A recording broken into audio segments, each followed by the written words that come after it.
بسم اللہ الرحمن الرحیم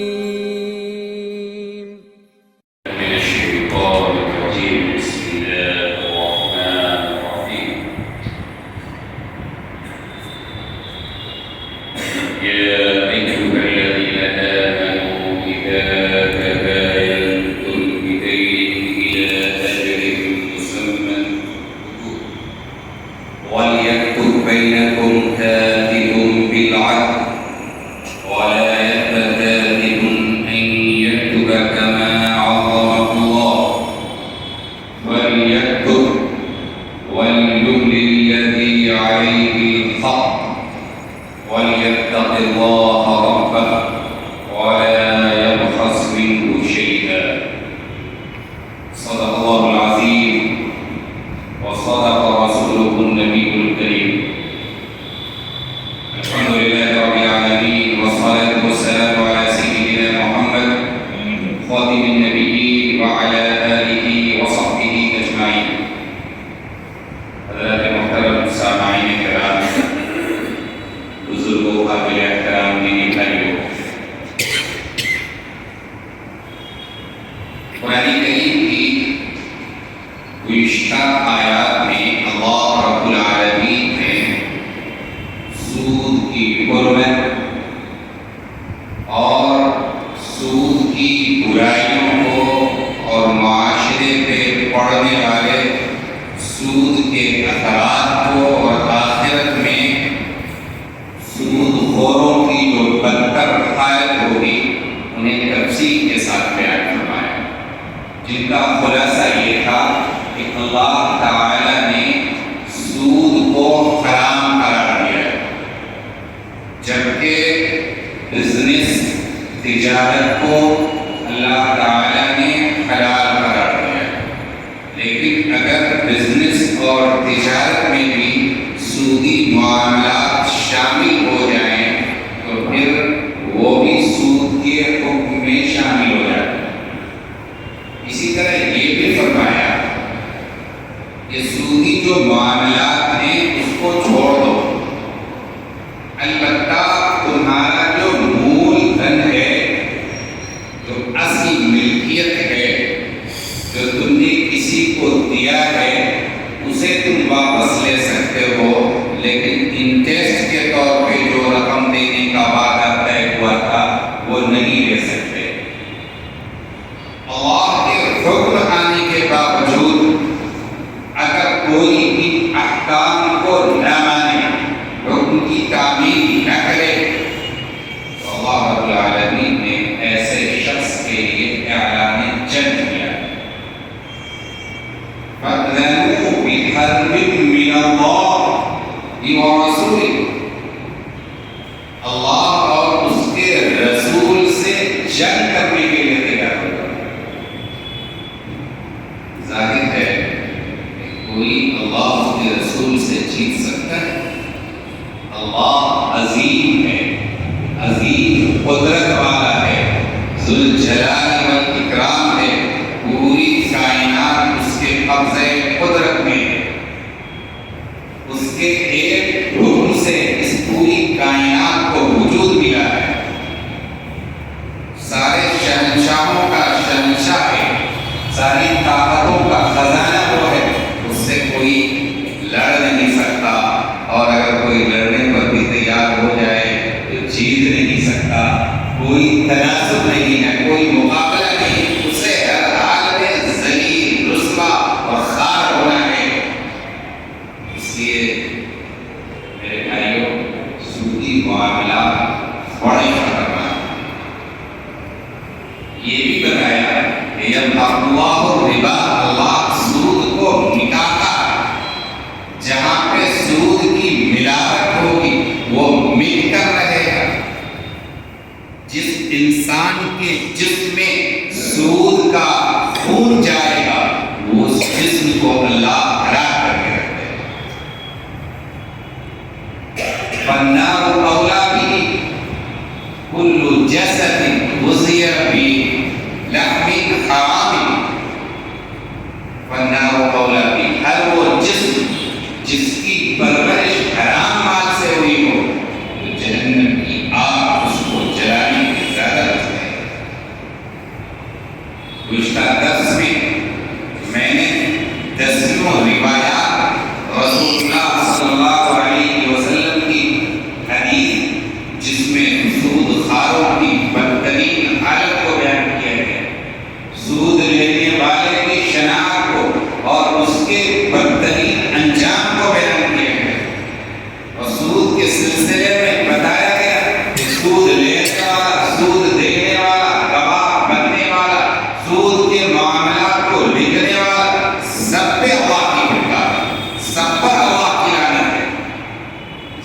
اس چیز کو سمجھیے، اپنے بھائیوں کو، اپنے لڑکوں کو، اپنے بچوں کو سمجھائیے، ان سے کہہ دیجیے کہ بیٹا وعدہ کر لینا لیکن سودی معاملہ نہیں کرنا، نوکری میں سو لینا لیکن سودی معاملہ کر کے اور محل بنانے سے بہتر ہے کہ انسان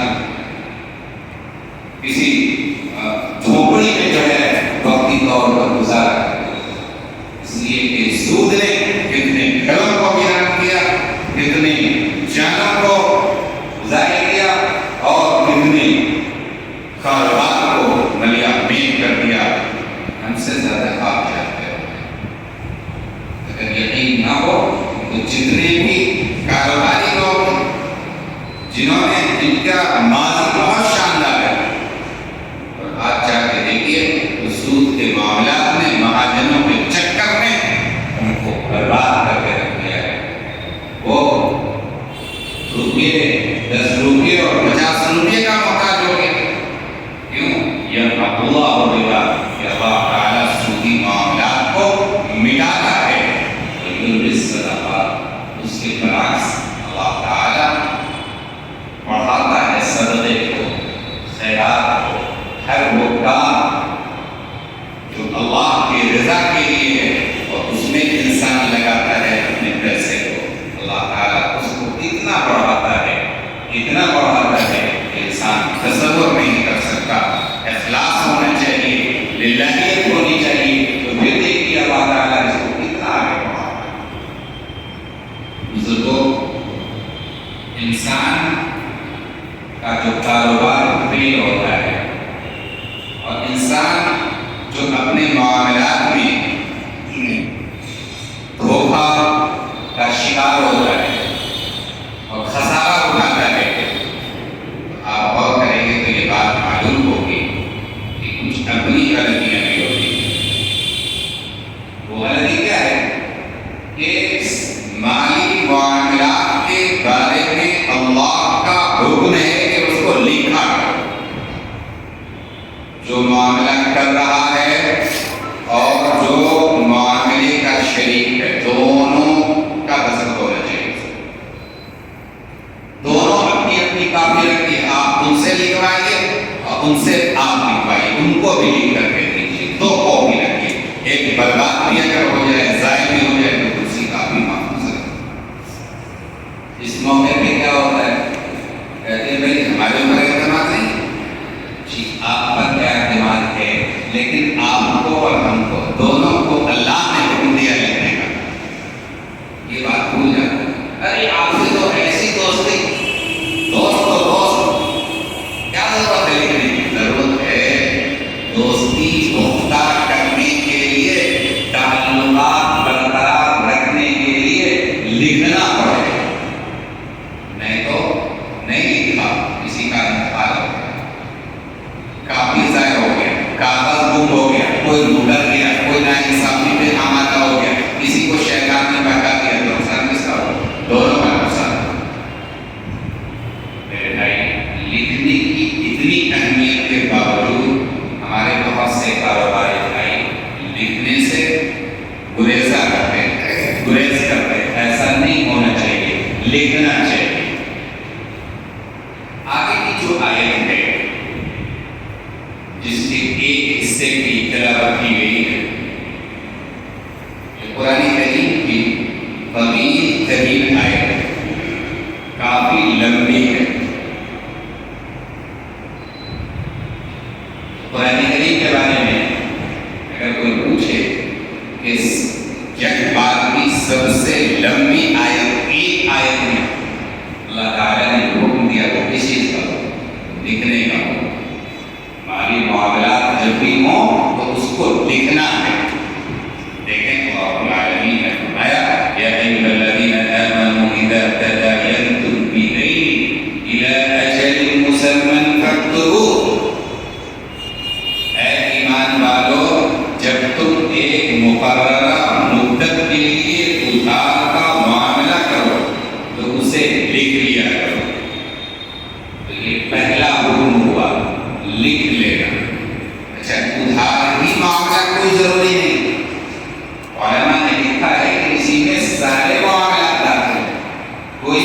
مالی لین دین ہے تو اس کو لکھنا چاہیے. اپنے حساب کو بھی درست رکھنا ہے. اپنے اطمینان کے لیے بھی کبھی ایسا ہوتا ہے کہ انسان بھرم میں رہ جاتا ہے اور معلوم ہوا بہت بڑا خسارہ ہو گیا. لکھی ہوئی بات رہے گی، خسارہ نہیں ہوگا. کبھی بہت سے آئٹم اور ورائٹیز ہیں آپ کی دکان اور اس کو آپ کو کتنے ریٹ پہ بیچنا ہے یہ اگر آپ نے نہیں لکھا ہے تو کبھی کبھی آپ دھوکہ آنے والا ہوتا ہے. اس لیے کیا کرنا ہے؟ لکھ لینا ہے. وَلْيَكْتُبْ بَيْنَكُمْ كَاتِبٌ بِالْعَدْلِ، اور چاہیے کہ تمہارے درمیان کوئی لکھنے والا انصاف کے ساتھ لکھ دے. پچھلے زمانے میں آپ پیچھے جائیں 1400 سال پہلے، اس وقت عرب کا کیا ماحول تھا؟ زیادہ تر لوگ لکھنا پڑھنا نہیں جانتے. اسی لیے اس زمانے کو کیا کہتے ہیں؟ زمانے کے جاہلیت. زمانے کو کیا کہا جاتا ہے؟ زمانے جاہلیت کہا جاتا ہے. زیادہ تر لوگ پڑھنا لکھنا نہیں جانتے. پڑھنے لکھنے کی ترغیب ہمارے آقا مولا جناب محمد رسول اللہ صلی اللہ علیہ وسلم امت کو بتایا کہ انما بعثت معلما، کہ مجھے معلم بنا کر بھیجا ہے. میں تمہیں تعلیم دیتا ہوں. یہ کتاب علم ہے قرآن کریم. پوری دنیا میں علم کی ایسی مضبوط کوئی کتاب نہیں ہے. ہمیں علم چاہیے تو قرآن کریم سے جڑنا ہوگا. ہمیں معرفت چاہیے تو قرآن کریم سے جڑنا ہوگا. ہمیں رہنمائی چاہیے، ہمیں منزل چاہیے، صحیح راستہ چاہیے تو قرآن کریم سے جڑنا ہوگا. ہمیں اللہ کی رضا چاہیے تو قرآن کریم سے جڑنا ہوگا. ہمارے ایمان میں مضبوطی چاہیے تو قرآن کریم سے جڑنا ہوگا. یہ ایسی کتاب ہے اور اس کتاب میں جو سب سے پہلا حکم نازل کیا گیا وہ پڑھنے کا حکم ہے. حکم کیا ہے؟ اقرأ، پڑھیے. اور اس پڑھنے کو مشروط کیا گیا بسم ربک الذی خلق، اپنے خالق و مالک کے نام سے پڑھیے. پڑھنا ہے لیکن آزاد نہیں، شتر بے مہار کی طرح نہیں کہ پڑھے بھی اور پھر بھی اللہ کے منکر بنے رہے. جتنا پڑھے گا انسان وہ اللہ کا اعتراف کرنے والا، اللہ کا اقرار کرنے والا، اللہ کی نعمتوں کا اقرار کرنے والا ہوگا. شکر بے مہار کی طرح اللہ کا انکار کرنے والا ملیر نہیں ہوگا.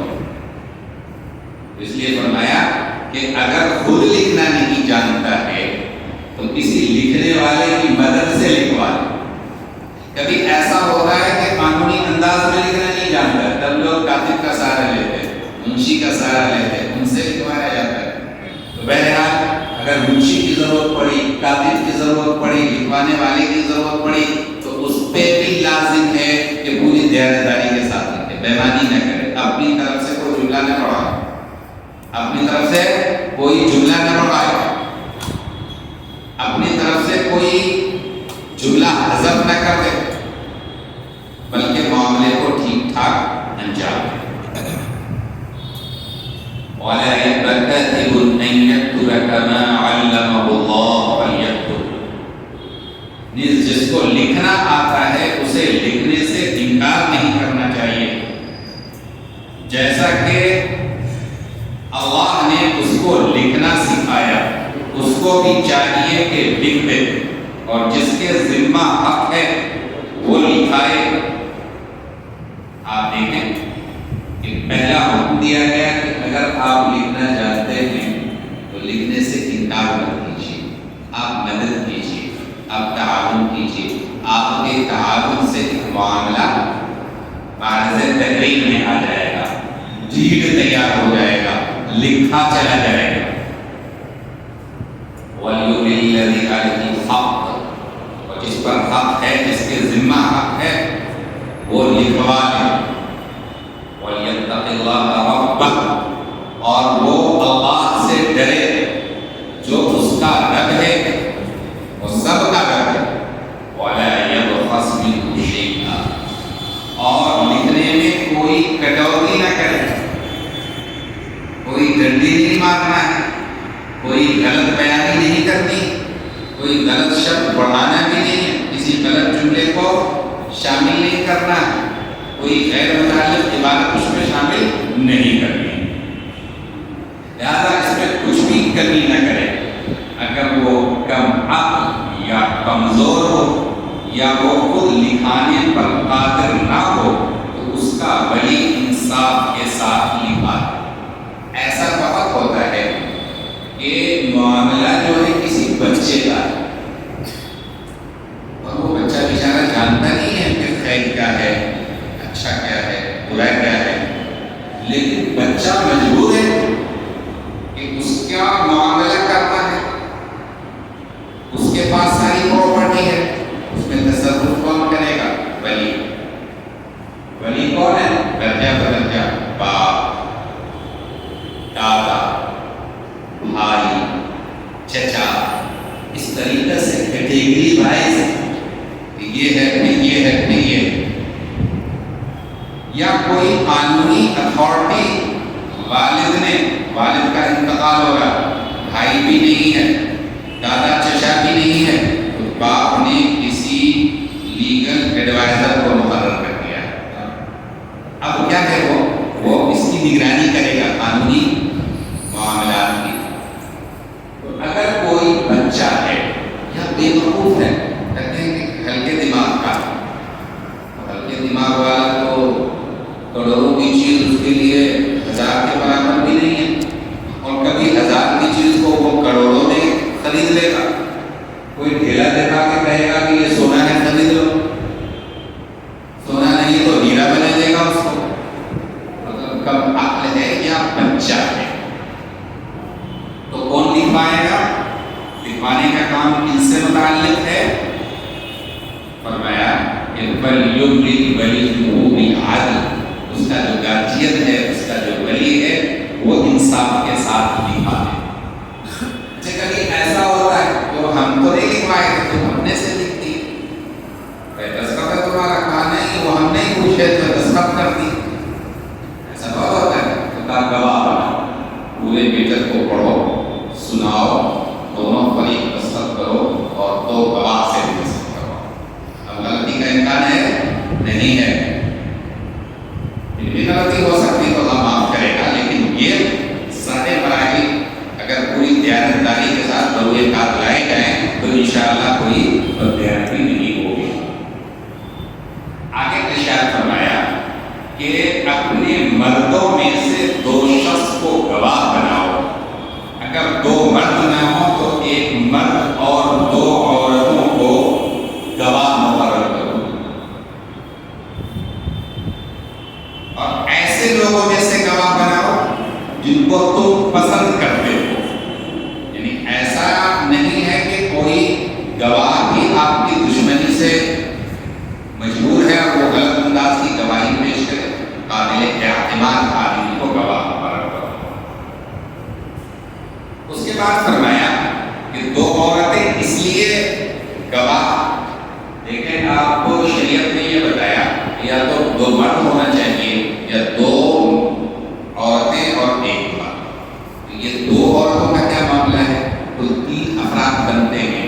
فرمایا یہ اس لیے ہے کہ ان 2 میں سے ایک بھول جائے تو ایک دوسرے کو یاد دلا دے، اور گواہوں کو جب بلایا جائے گواہی دینے کے لیے، کبھی کوئی معاملہ بلجھ گیا اس وقت یا کسی اور موقع پر ان کو طلب کیا گیا کہ بھائی آپ گواہ ہیں، ذرا سا تشریف لائیے، تو ان کو انکار نہیں کرنا چاہیے، یہ نہیں کرنا چاہیے کہ ابھی فرصت نہیں، آپ کہیں کہ ہاں ہم گواہی دیں گے، ہم آپ کو واضح کریں گے، ہم انصاف کے تقاضے کو پورا کریں گے، ہم عدل کے تقاضے کو پورا کریں گے، ہم مکریں گے، پیچھے نہیں ہٹیں گے۔ لہٰذا جب گواہوں کو بلایا جائے وہ انکار نہ کریں، اور ادھار معاملہ چھوٹا ہو یا بڑا لکھنے سے اکتایا نہ کرو۔ کبھی ایسا ہوتا ہے کہ جلدی میں چھوڑو نا، نہیں اکتاؤ نہیں، لکھو۔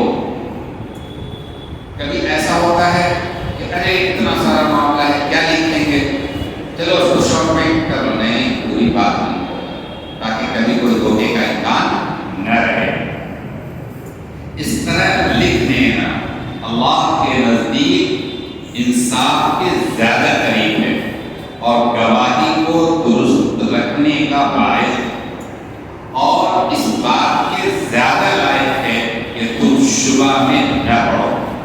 ہاں، اگر کوئی دست بدست خرید و فروخت کا معاملہ ہو، الا ان تکون تجارۃ حاضرۃ تدیرونہ، تو معاملہ کر رہا ہو ہاتھ پر ہاتھ کا، تو اس کے نہ دیکھنے میں کوئی پریشانی نہیں، اس کے نہ دیکھنے میں کوئی مذائقہ نہیں۔ مثلا ایک کسٹمر آیا اور اس نے سامان لیا، پیسہ دیا، چلتا بنا، تو آپ اس کو مجبور نہیں کریں گے کہ جناب آپ بل لے لیجیے۔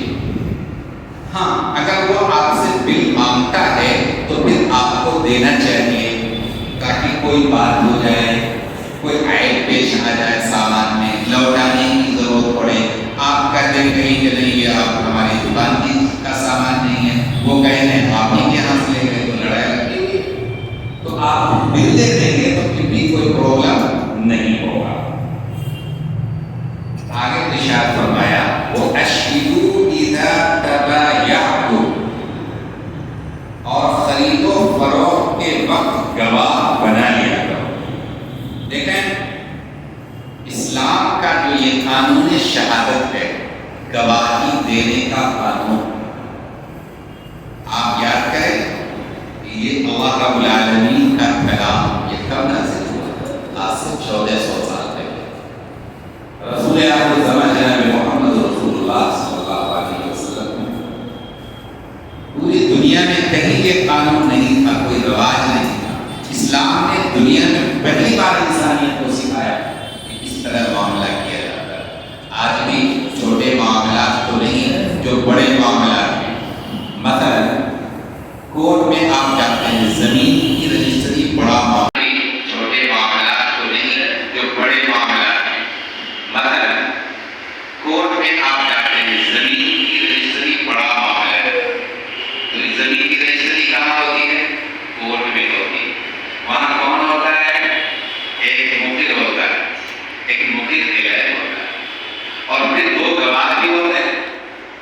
اب وہ گواہ کا نام شناخت دار ہو، ایک گواہ بھی اور بڑا شناخت دار اور دوسرا یونی گواہ، تو دو گواہ کی گواہی کے بغیر آدمی زمین و جائیداد کی رجسٹری نہیں ہوتی ہے۔ اس لیے فرمایا کہ جب تم کوئی خرید و فروخت کا معاملہ کیا کرو تو گواہ بنا لیا کرو، کسی کاتب اور گواہ کو تکلیف نہ دی جائے۔ کسی نے لکھا تو اس کا کیا پرابلم ہے؟ جو گواہ ہے اس کا بھی کوئی معاملہ نہیں ہے۔ آپ کا جو معاملہ ہے اپنے فریق کے ساتھ ہے، خریدار کا بیچنے والے کے ساتھ ہے، بیچنے والے کا خریدار کے ساتھ ہے، لہذا بلا وجہ گواہ کو پریشان کرنا ناجائز ہے، اسی طریقے سے لکھنے والے کو پریشان کرنا یہ بھی ناجائز ہے۔ اگر ایسا کرو گے تو تم کو گناہ ہوگا۔ جو لوگ گواہوں کو پریشان کرتے ہیں، لکھنے والے کو پریشان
لکھنے والا عادل ہو، انصاف کے ساتھ لکھے تاکہ دستاویز میں کوئی دھوکہ دہی نہ ہو۔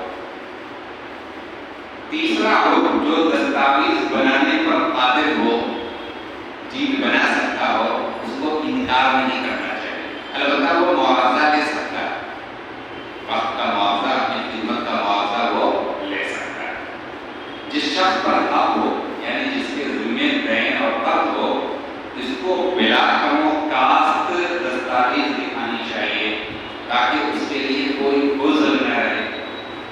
نمبر 5، جس کے ذمہ دین ہو، اگر خود دین کی دستاویز لکھنے پر قادر نہیں ہو، جیسے وہ کمعقل ہے، مجنون ہے، ضعیف ہے، نابالغ ہے، یا بہت بوڑھا ہو گیا، بہت بوڑھا ہونا بھی بچہ ہو جائے، شعور میں کمی آ جاتی، یا یادداشت کمزور ہو جاتی، یا کسی اور وجہ سے لکھانے میں قادر نہ ہو، جیسے ہوگا ہو،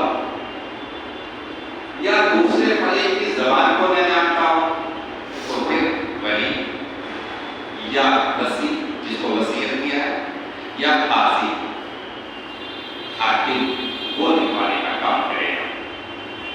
نمبر 6، یہ بھی بتایا کہ بہتر ہے کہ معاملے پر گواہ بھی بنایا جائے۔ نمبر 7، ایسے معاملات کے لیے گواہی کا نصاب یہ ہے کہ 2 مرد ہو یا ایک مرد اور 2 عورتیں ہوں۔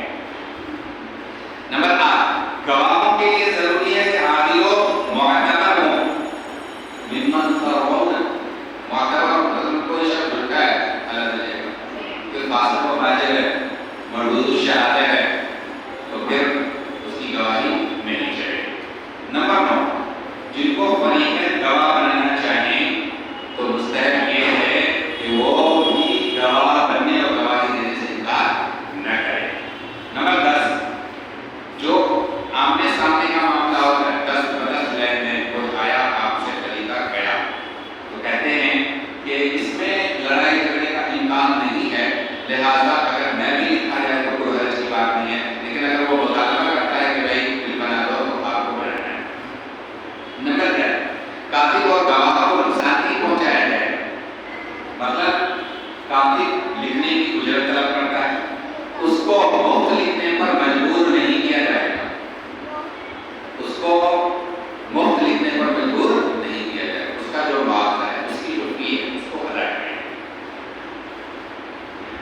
تو یہ 11 احکامات اللہ تعالیٰ نے اس آیت کریمہ میں امت کو یہ 11 ہوئے، اور اس میں 2 حصے ہیں کہ ولی سے مراد وہ شخص ہے جو اس کے مالی معاملات کا ذمہ دار ہو۔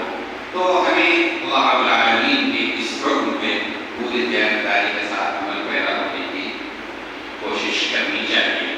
وَإِن كُنتُمْ عَلَىٰ سَفَرٍ، کبھی ایسا ہوتا ہے کہ انسان سفر میں، وَلَمْ تَجِدُوا كَاتِبًا، اور تمہیں کوئی لکھنے والا نہ ملے، فَرِهَانٌ مَقْبُوضَةٌ، تو رہن کی چیزیں ہوں جو قبضے میں دے دی جائیں، اور اگر ایک دوسرے پر اعتماد کریں تو جس پر اعتماد کیا گیا ہے اسے چاہیے کہ اپنی امانت ادا کرے، اور اللہ سے جو اس کا پروردگار ہے ڈرے، اور تم لوگ گواہی چھپایا نہ کرو، جو گواہی کو چھپائے اس کا دل گنہگار ہے، اور اللہ تمہارے اعمال سے باخبر ہے۔ آسمان اور زمین اور اس میں جو کچھ بھی ہے سب اللہ ہی کا ہے، تمہارے دل میں جو باتیں ہیں ان کو ظاہر کرو یا چھپاؤ، اللہ تم سے حساب لیں گے، پھر جس کو چاہیں گے معاف کر دیں گے، اور جس کو چاہیں گے عذاب دیں گے، اور اللہ ہر چیز پر قادر ہے۔ دیکھیں، ایک بات یہ آئی کہ اگر معاملہ کا لکھنا دشوار ہو تو اطمینان اور اعتماد کی دوسری صورت یہ ہے کہ جس کے ذمے حق ہے وہ کوئی چیز دوسرے فریق کے پاس یا دونوں کی رضامندی سے کسی تیسرے آدمی کے پاس گروی رکھتے ہیں کہ بھائی ہم لوگ جب اپنے درمیان مالی معاملہ فائنل کر لیں گے تو یہ چیز ہم واپس لے جائیں گے، یا ہم سے ہم آپ سے یہ چیز چھڑا لیں، اس کی بھی اجازت ہے۔ اس کے بعد اللہ تعالیٰ نے فرمایا کہ اگر کوئی شخص کسی بات کا گواہ ہو اور کوئی دوسرا گواہ نہ ہو، اگر وہ گواہی نہ دے تو صاحب حق سے محروم ہو جائے یا دوسرے فریق کے غلط دعوے کی وجہ سے ناحق اس کا نقصان ہو جائے، تو پھر ایسی صورت میں گواہی دینا واجب ہے، لازم ہے۔ گواہی سے انکار کرنا یہ کیا ہے؟ گواہی کو چھپا لینا، جانتے ہیں پھر بھی چھپا لیا کرتے ہیں۔ وَإِنَّهُ آثِمٌ قَلْبُهُ، یہ ایسا انسان ہے جس کا دل اندر ہے، پاپی انسان۔